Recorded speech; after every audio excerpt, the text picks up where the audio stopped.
O meu nome é Ângela, eu tenho 63 anos, sou paulistana e já moro em Alagoas há 35 anos. A gente veio para cá porque falimos em São Paulo, a gente vendeu fiado e o povo foi para o céu, ou para o inferno, não sei para onde, e não pagou, né? Então a gente acabou vindo para cá, íamos abrir uma pousada, não conseguimos, porque os terrenos na praia já eram muito caros na época, e segundo uma amiga minha, corretora, o terreno não era caro naquela época, a gente que não tinha dinheiro. Né? E a gente acabou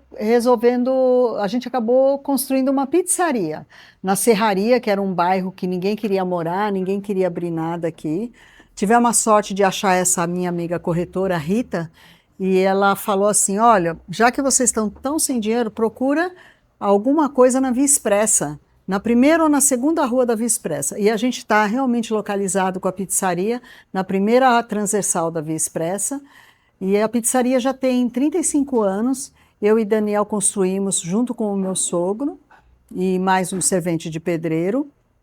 E nós começamos com 3 mesas, né? E a pizzaria foi inaugurada em 91, né? Em 94 eu comecei a me interessar por barco. Ele me deu uma pequena lancha que eu odiei por causa do barulho, uma dourada, novinha, motor novo, era tudo novo, até a capa do motor era nova. Aí eu odiei por causa do barulho, por causa do bate, né? Aí ele conheceu uma pessoa no banco, que era o Zezé, e o Zezé levou a gente para conhecer veleiro na Federação Alagoana de Vela e Motor. E lá nós fomos recebidos por Plínio Buenos Aires, Roberto Buenos Aires. Eles nos apresentaram um trimarã e eu fiquei apaixonada. Aí me apaixonei. Daniel acabou comprando um Odyssey 21, que era o Theo. Ele desmontou o barco inteiro para saber como é que funcionava, porque a gente nunca tinha entrado no veleiro, a gente não sabia por onde entrava a água, por onde saía, como corria a eletricidade, como que levantava uma vela ou abaixava, a gente não sabia nada. E essas pessoas começaram a ajudar a gente, várias pessoas da federação, o Roberto, o Plínio, o Eric, várias. Né? E aí a gente saiu para velejar, eu odiei porque adernou muito, fiquei com muito medo, mas mesmo assim a gente acabou insistindo, né? E aí a gente começou com um veleiro, o segundo veleiro que foi um veleiro maior, um veleiro afundado que ele recuperou inteiro. Aí depois a gente foi para um Trinidade 37.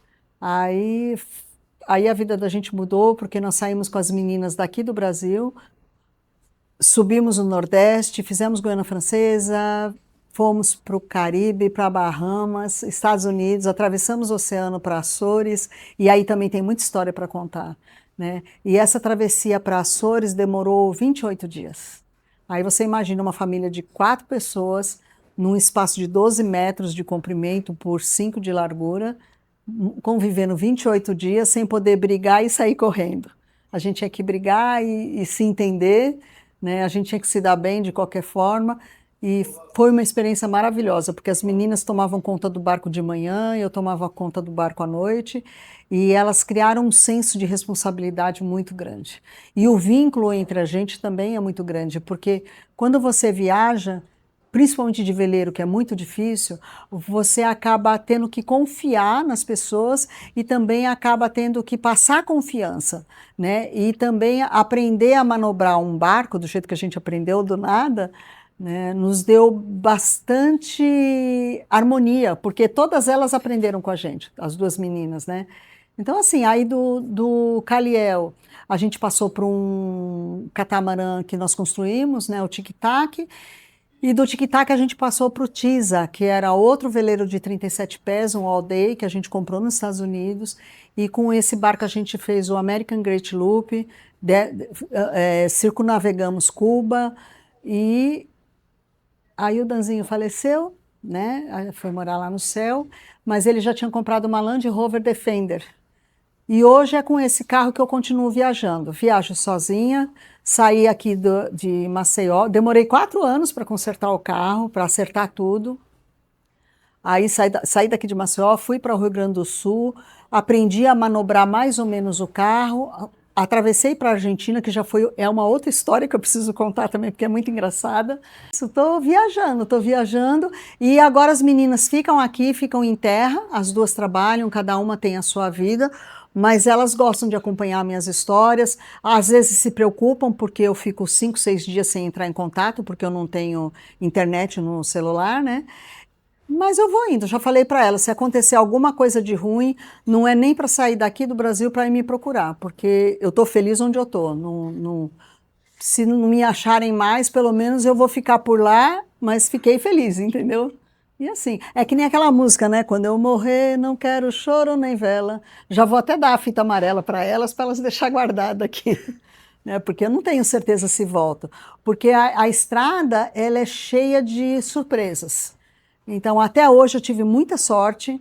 Eu acho que os anjos da guarda estão me ajudando, o Daniel também lá de cima, né? E eu espero continuar com essa sorte e ter a alegria de retornar para casa, porque aqui é a Del Popolo, que é tudo isso que vocês estão vendo, ela é a minha casa. Eu venho, reencontro os amigos, o Nilton, o Lucas, as meninas que trabalham aqui, gente que trabalha aqui há 25 anos, há 30, há 10, né? E eu me sinto super bem aqui. E eu tenho uma casinha pequenininha que eu deixei aqui do lado da pizzaria, que tem ar-condicionado, lógico. Aí eu tenho onde dormir, onde ficar, onde relaxar. E com um mês que eu estou aqui, eu já fico louca para voltar para o carro, porque o meu negócio é a estrada. Não consigo mais parar. Eu acho que a maioria das pessoas que viajam tem uma dificuldade muito grande em parar. Eu, pelo menos, eu só quero parar o dia que eu adoecer. Se eu não adoecer, eu não paro. Ou quando eu estiver bem velhinha, né? Que eu já não sou muito criança, mas eu não quero parar, não. Eu quero continuar na estrada por muitos anos. E quero ter a chance de trazer o carro de volta para o Brasil.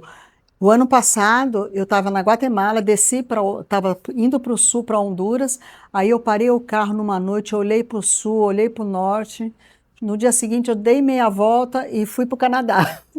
Então, essa última temporada eu dirigi 8 meses, foi bastante coisa, mas eu conheci muita gente legal e muito lugar lindo, né? Então eu tenho muita história para contar. Agora só falta ter tempo de gravar e das pessoas me acompanharem para saber o quanto uma pessoa sozinha, com um pouquinho de coragem e bastante paciência, consegue ir longe, sabe? Porque se consegue ir longe, só precisa ter um pouquinho da coragem e a paciência.